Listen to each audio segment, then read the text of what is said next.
बिस्मिल्लाहिर्रहमानिर्रहीम। अस्सलाम वालेकुम नाज़रीन, आप यूट्यूब चैनल देख रहे हैं। मैं इमरान खान हूँ। सबसे पहले तो अहम डेवलपमेंट है, 8 फरवरी को पाकिस्तान तहरीक-ए-इंसाफ ने फ़ैसला किया है कि वो एक यौम स्याह मनाएगी और 8 फरवरी के दिन जो है वो बंद किया जाएगा पूरे पाकिस्तान को।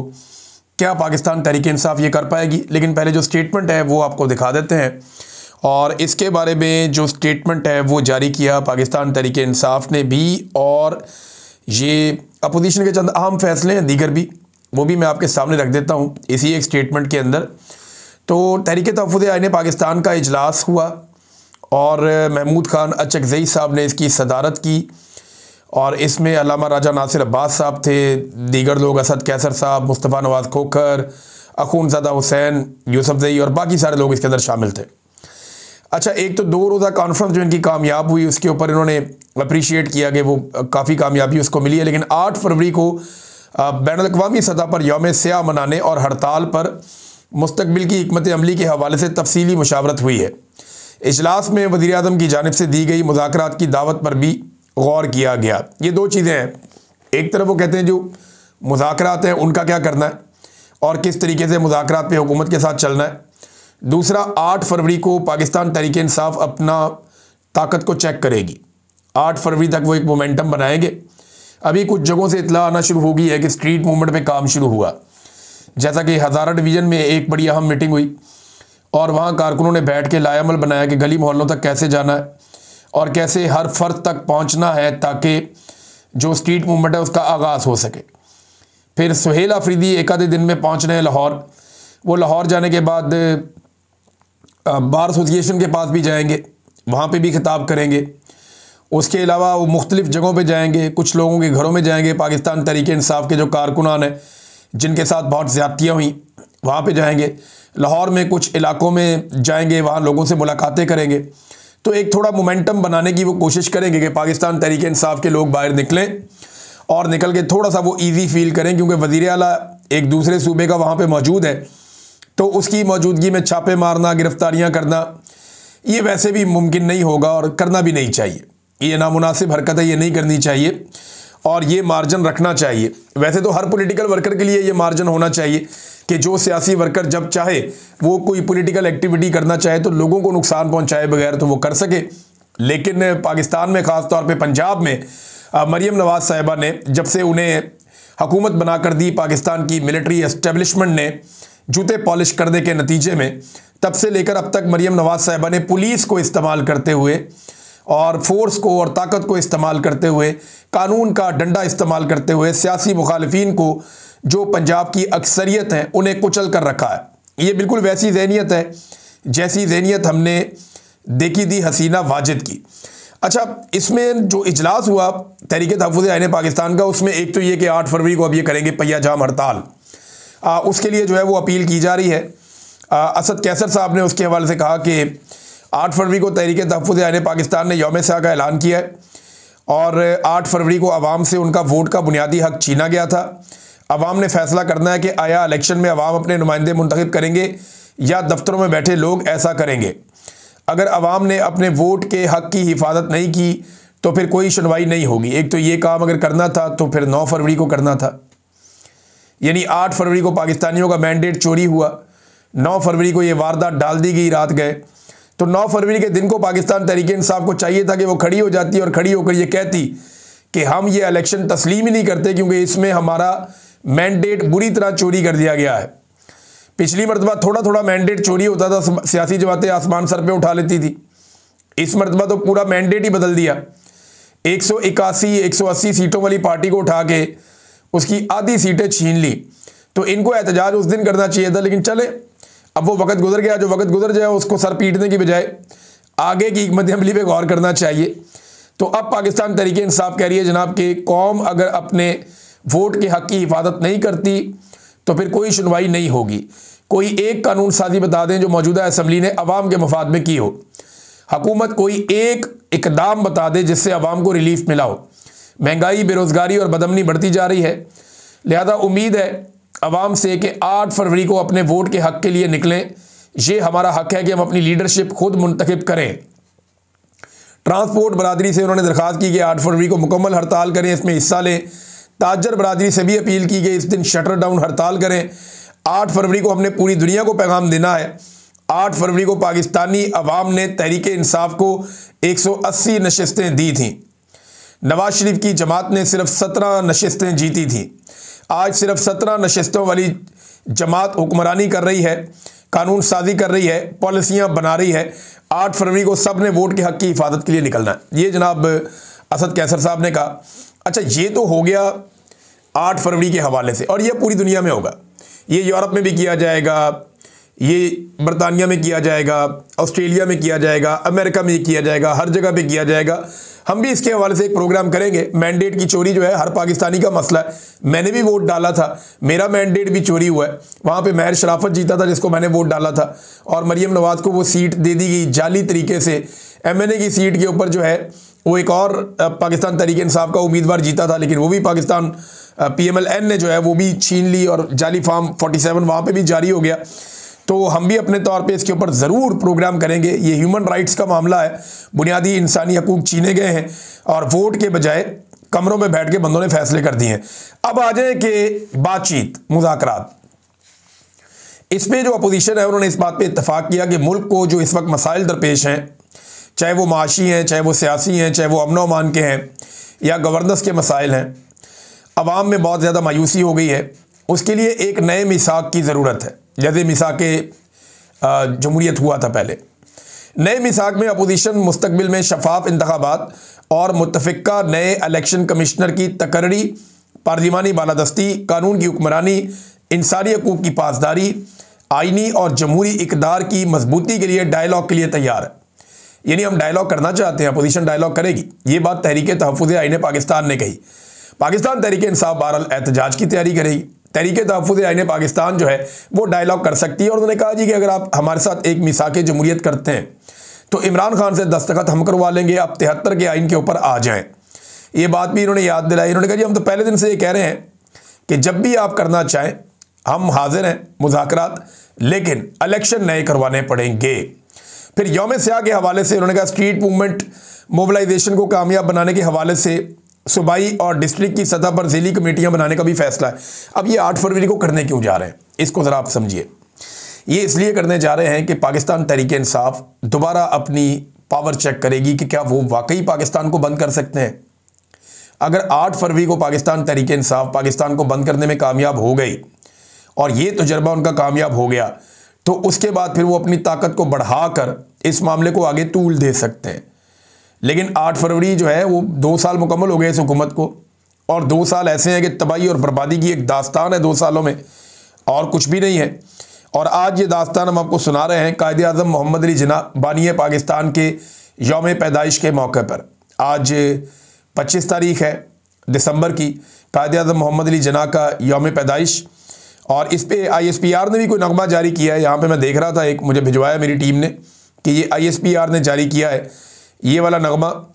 लेकिन ISPR ने कायदे आज़म का नगमा तो जारी कर दिया, लेकिन कायदे आज़म मोहम्मद अली जिन्ना का जो फरमान है वो जारी कर दिया पाकिस्तान तहरीक इंसाफ ने। अब ये फरमान आप देखिए जो कायदे आज़म मोहम्मद अली जिन्ना का, इसके ऊपर पूरी एक वीडियो उन्होंने जारी की है कि कायदे आज़म मोहम्मद अली जिन्ना ने क्या फरमाया था मुसल्लह अफवाज को। उन्होंने कहा ये मत भूलो कि मुसल्लह अफवाज अवाम की खादिम है, आप कौमी पॉलिसी नहीं बनाते। साथ आसिम मुनीर साहब का फोटो भी लगाया हुआ है। ये हम यानी शहरी हैं जो इन मामलात का फैसला करते हैं, यानी पॉलिसी हम बनाते हैं, और आपका फ़र्ज़ है कि इन जिम्मेदारियों को पूरा करें जो आपको हम देते हैं, यानी जो शहरी आपको देते हैं, जो आपके सपुर्द की गई हैं। आपने सिर्फ फ़र्ज़ पूरा करना है, आपने पॉलिसियाँ नहीं बनानी। फिर एंड में उन्होंने लिखा कि कायदे आज़म की वादे पॉलिसी को जुटलाने वाला यकीनन ज़हनी मरीज़ ही हो सकता है। यहाँ उन्होंने एक मरतबा फिर आसिम मुनीर साहब का फ़ोटो लगा दिया।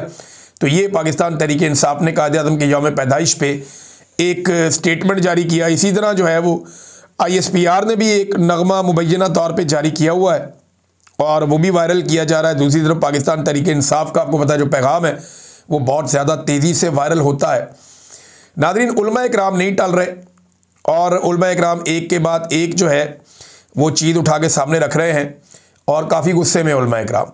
यानी मुफ्ती तकी उस्मानी साहब, उन्होंने कहा कि 27वीं तरमीम में सबसे मुतसादिम बात जो आई है वो सदर पाकिस्तान और फील्ड मार्शल के ओहदों पर ताहयात इस्तिस्ना है कि उनके खिलाफ किसी किस्म की ताज़ीराती कार्रवाई नहीं हो सकती, कोई मुकदमा नहीं चलाया जा सकता।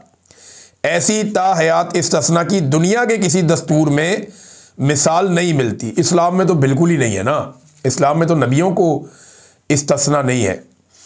हमारा एतराज़ तो सदर पाकिस्तान को मुद्दत सदारत के दौरान इस्तिस्ना पर भी है। ये उन्होंने कहा जी हमें तो पहले जो सदारत के बीच में जो इस्तिस्ना मिलता था उस पर भी हम राज़ी नहीं थे, ये तो आपने इस्तिस्ना पकड़ के उससे भी बड़ा ले लिया है कि जनाब ताहयात इस्तिस्ना ले लिया है। फजल रहमान साहब ने भी बड़ा इसके ऊपर सख्त स्टेटमेंट दिया है। तो एक के बाद एक जो है वो स्टेटमेंट सारे, मुफ्ती मुनीब ने एक मुतालबा कर दिया नाज़रीन इस वक्त, और ये बहुत इंपॉर्टेंट है क्योंकि मुफ्ती मुनीब से ही मुलाकात की गई थी उस वक्त जब तहरीक लब्बैक पे अटैक किया गया था। जब से तहरीक लब्बैक की लाशें गायब हैं, पता ही नहीं चल रहा बंदे कितने मारे गए हैं। कई लोग तो दरखास्तें लेकर अदालतों में गए अपनी लाशों के लिए, लोगों को डरा धमका के उनके प्यारे दफन करवा दिए गए हैं, और बहुत सारे लोग जो हैं वो कहते हैं जी अभी तक पता ही नहीं है, और तहरीक लब्बैक का ही पता नहीं चल रहा पार्टी किधर गई। ये अजीब पार्टी निकली, तो बहुत बहादुरी के दावे करते थे। हमने सुना था, इन्हीं के मुंह से सुना था कि हम सबसे बहादुर पॉलिटिकल पार्टी है। इन्होंने कहा था हम जान दे सकते हैं, हम कुर्बानी दे सकते हैं, हम मार खा सकते हैं, हम आका के नाम पे ये कर देते हैं। वो बड़ी इन्होंने बातें की थी तहरीक लब्बैक ने, लेकिन मैंने देखा तितर बितर होते हुए इनको। इनके दोनों लीडर गायब हैं, अभी तक इन्होंने पूछा ही नहीं कि रिजवी बरादरान किधर है। एक दिन इन्होंने हड़ताल नहीं की, एक दिन इन्होंने एहतजाज नहीं किया, एक दिन ये बाहर नहीं निकले। तहरीक लब्बैक वाले सारे के सारे गायब हो गए। बल्कि जब भी कोई मंजर आम पे आता है तो वो पार्टी छोड़ने के लिए मंजर आम पे आता है, वैसे कोई नहीं आता। लेकिन अब एक अच्छी खबर इसमें यह है कि मुफ्ती मुनीब साहब बोले कि अंधाधुंध पकड़ धकड़ बंद की जाए, वजीर दाखिला अपने वादे की पासदारी करें। तहरीक लब्बैक के खिलाफ क्रैकडाउन को अहले सुन्नत व जमात के खिलाफ क्रैकडाउन में तब्दील कर दिया गया है। इसके नताइज हुकूमत के लिए इंतहाई खतरनाक मुज़म्मरात के हामिल होंगे। वज़ीर दाखिला जनाब मोहसिन नकवी ने कराची में मेरी रिहाइशगाह पर उलमाए अहले सुन्नत के साथ मुलाकात में अहद किया था कि अंधाधुंध पकड़ धकड़ का सिलसिला बंद किया जाएगा और जिन लोगों को किसी जवाब के बगैर गिरफ्तार किया गया है उन्हें रिहा किया जाएगा। तमाम गिरफ्तार शुदगान की छानबीन की जाएगी और तमाम बेकसूर लोगों को रिहा कर दिया जाएगा। और मैं इस सिलसिले में जल्द आप लोगों से मुलाकात करूँगा। मगर हुक्मरानों के कल्चर में वादा खिलाफी शायद कोई ऐब नहीं है, इसीलिए अवाम को हुक्मरानों की बातों पर एतबार भी नहीं होता। मैं एक से ज़ायद मरतबा इन्हें व्हाट्सएप पर पैगाम भेज चुका हूँ। 2 मरतबा उन्होंने वादा भी किया कि मैं इस सिलसिले में जल्द मुलाकात का एहतमाम करूँगा, लेकिन हर बार वादा खिलाफी की। ये इंतहाई अफसोसनाक है। अब मोहसिन नकवी साहब को मिलना पड़ेगा जी मुफ्ती मुनीब साहब से, नहीं तो मुफ्ती साहब नाराज़ हो रहे हैं। तो मुलाकात कर लें, मेरे ख्याल में मुफ्ती साहब ठंडे हो जाएंगे। पहले भी शायद मुफ्ती साहब को इस बात का बड़ा गुस्सा है कि आसिफ मुनीर साहब ने बहुत सारे मौलवियों को बुलाया और उसमें मुफ्ती साहब जो है वो दिखाई नहीं दिए और उन्हें वो तारीफ़ें करने का, खुशामद करने का मौका नहीं मिला जो नॉर्मली वो कर दिया करते हैं। लेकिन फ़िलहाल तहरीक लब्बैक के लिए चले, कोई कमज़ोर आवाज़ उठी लेकिन कोई आवाज़ तो उठी है। अब एक मदरसे के ऊपर नादरीन एक हमला भी हुआ है, ये ड्रोन हमला हुआ है ज़रा टांग के अंदर। इसका जो नुकसान है उसके हवाले से अभी तफसीलात हम इकट्ठी कर रहे हैं, लेकिन लोगों की बहुत बड़ी तादाद एहतजाज करने के लिए बाहर निकली है और अब तक जो हमारे पास इतलात हैं वो ज़ख्मियों की है। लेकिन ज़िला टांग के ऊपर ये हमला हुआ और इसमें जो ज़ख्मी हुए हैं उनकी एक फ़हरिस्त हमारे पास है। लगभग 9 लोगों की एक फ़हरिस्त है जो लोग ज़ख्मी हुए, इनमें छोटे बच्चे भी हैं। एक मदरसा है जहाँ पे बच्चे तालीम हासिल कर रहे थे, इसके ऊपर ड्रोन हमला हुआ और 9 लोग अब तक की इतला के मुताबिक ज़ख्मी हो गए हैं। ज़िला टांग के लोग बाहर निकल कर शहर में एहतजाज कर रहे हैं। ये मनाज़र मैंने खुद देखे हैं एहतजाज के, और ये बाकायदा लिस्ट वहाँ से जारी की गई है जो लोग इसमें ज़ख्मी हुए हैं। जानी नुकसान के हवाले से और बाकी इतलात जो है वो फर्दर आती हैं तो हम आपके साथ शेयर कर देंगे। नाज़रीन, PIA के जो धोखे की असल कहानी है ना वो अब खुलना शुरू हो गई है कि इन्होंने धोखा दिया कैसे। ये हमाद अज़हर साहब ने एक बड़ा ज़बरदस्त इसके ऊपर फैक्ट फाइंडिंग किस्म का एक ट्वीट उन्होंने लिखा है। हमाद अज़हर साहब क्योंकि मईशत को समझते भी हैं, इन चीज़ों का उनको आइडिया है। दूसरा, जो ज़्यादती की गई है ना PIA के साथ, वो पाकिस्तान की तारीख में कभी किसी के साथ नहीं की गई। मैं अभी आपके सामने फैक्ट्स रखता हूँ। हुकूमत की नाअहली और कमज़ोर रियासती सलाहियत इस वक्त बिल्कुल अया है। PIA की निजकारी को बड़ी कामयाबी बनाकर पेश किया जा रहा है, हालांकि हकीकत इसके उलट है। PIA को इंतहाई कम कीमत पर बेचा गया। और इसके तमाम बड़े कर्जे और वाजिबात हुकूमत ने अपने ज़िम्मे ले लिए। पीआईए के ज़िम्मे जितना कर्जा है, जितने वाजिबात हैं, वो हुकूमत ने अपने ज़िम्मे ले लिए। ख़रीदार को टैक्स में छूट भी दे दी गई और फ़रोख्त से हासिल होने वाली रकम भी वापस उसी इदारे में डाल दी गई। यानी ख़रीदार ढूंढने के लिए हुकूमत को सब कुछ खुद ही बर्दाश्त करना पड़ेगा। अच्छा, फ़र्ज़ करें, मैं आपको एक मिसाल देता हूँ। फ़र्ज़ करें मैं अपना घर बेचता हूँ 135 अरब रुपए में, और जो ख़रीदार है वो मुझे देता है 10 अरब रुपए, और बाकी 125 अरब रुपए जो है वो घर खरीदने के बाद उसकी डेकोरेशन में लगा देता है, तो इसमें मुझे क्या मिला? 10 अरब ही मिले ना। मैं आपको आसान करके समझा रहा हूँ कि मैं अपना एक घर बेच रहा हूँ 135 अरब रुपए में, जो ख़रीदार है वो मुझे 10 अरब रुपया दे रहा है, वो मैंने ले लिया, अपनी जेब में डाल लिया, और ख़रीदार ने मुझे कहा कि जनाब बाकी का जो 125 अरब है ना, वो मैं इस घर के ऊपर इसकी डेकोरेशन में, इसको सजाने में, इसको बनाने में इस पे लगा दूंगा। तो मुझे क्या मिला? मुझे तो 10 अरब मिले ना। वो जिसने घर लिया उसने 125 उस पे लगाया, वो जाने, उसका घर जाने, मेरी तो मलकियत ख़त्म हो गई। ये है वो 2 नंबरी जो इस मामले में की गई है। लेकिन आपको बता रहे हैं 135 अरब का बिक गया, हालांकि 10 अरब का बिका है। ये फ्रॉड है। ये बात इस तरीके से जो हमाद अदर साहब भी कह रहे हैं। और हुकूमत ने क्या किया, उस घर के ऊपर जितना कर्जा वर्जा लिया हुआ था ना, फ़र्ज़ करें मैंने 135 अरब का घर बेचा है, मैंने उसके ऊपर कर्जा लिया हुआ था, मेरे उसके ऊपर वाजिबात चढ़े हुए थे, मैंने उसके बहुत सारे बिल अदा करने थे, बेशुमार चीज़ें, वो सारी मैंने अपने खाते डाल ली, जो कई 100 अरब हैं, वो भी मैंने अपने खाते डाली। तो मुझे क्या मिला? मुझे तो कख नहीं मिला। मेरी तो अपनी जेब से बेशुमार पैसा चला गया, मैंने तो मुफ्त में दे दिया एक इदारा उठा के। ये किया गया है। अच्छा, अगर मुवाजना किया जाए ना, तो पिछले साल जो ब्लू वर्ल्ड सिटी थी, एक सोसाइटी, उसने जो 10 अरब की बोली लगाई थी ना, उसके अंदर वो पीआईए के 700 अरब के जो कर्जे और वाजिबात अपने जिम्मे लेने को तैयार थे। वो जो ब्लू वर्ल्ड सिटी थी वो ये कह रही थी कि 10 अरब हम आपको दे रहे हैं, आप हमें 60% दे दें पीआईए। अब तो इन्होंने 75% दिया है ना, वो इसी 10 अरब में 60% पीआईए भी ले रहे थे, और क्या कर रहे थे, जितने वाजिबात हैं 700 अरब के, वो भी अपने जिम्मे वो ले रहे थे। इन्होंने क्या किया कि वाजिबात हुकूमत ने अपने जिम्मे रख लिए, पीआईए 75% दे दिया, उसी 10 अरब के अंदर दे दिया, और पीछे कौन निकल आया? फौजी फर्टिलाइजर कंपनी। अब इसके बाद मैं आपको क्या बताऊं, ये जनाब पाकिस्तान के साथ हो रहा है, और एक के बाद एक होता चला जा रहा है। अच्छा, इस साल पीआईए की बैलेंस शीट जो है उसको पहले साफ किया गया, तमाम पुराने नुकसानात और कर्जे पाकिस्तानी अवाम के खाते में डाल दिए गए, टैक्स भी छोड़ दिया गया, और उसके बाद जनाब निजी हाथों में इतना बड़ा इदारा दे दिया गया। नाज़रीन, ये बहुत बड़ा फ्रॉड है, ये इतना बड़ा फ्रॉड है, इतना बड़ा फ्रॉड है, ये सारे बंदे जेलों में जाएंगे। अगर कभी इंसाफ हुआ तो ये मेरी बात आप लिख के रख लीजिए, इंसाफ हुआ ना, ये सारे ही बंदे जेलों में जाएंगे। नाज़रीन, सुहेल आफरीदी ने अपने गांव जाने के बाद, वो लाहौर जाना उससे पहले वो अपने गांव गए, अपने गांव जाने के बाद डीजी आईएसपीआर को वहां से जवाब दिया। उन्होंने कहा, जब इमरान खान ने मुझे वज़ीर आला नामज़द किया तो डीजी आईएसपीआर पेशावर आया और कहा कि हम नहीं मानते। तुम हो कौन कि नहीं मानते? इमरान खान लीडर है और उसकी वजह से वोट मिला है। उसने जब मुझे नामज़द किया तो सब एमपीएज़ ने वोट दिया। सुहेल आफरीदी साहब ने डीजी आईएसपीआर से पूछा कि तुम हो कौन? सरकारी मुलाजिम है, और कौन है? और सरकारी मुलाजिम का किसी किस्म का कोई इख्तियार नहीं है कि वो अवाम की तज़हीक करे या अवामी नुमाइंदगी तज़हीक करे। लेकिन जब ऊपर सिलसिला बिगड़ता है ना, तो नीचे तक ऐसे ही जाता है।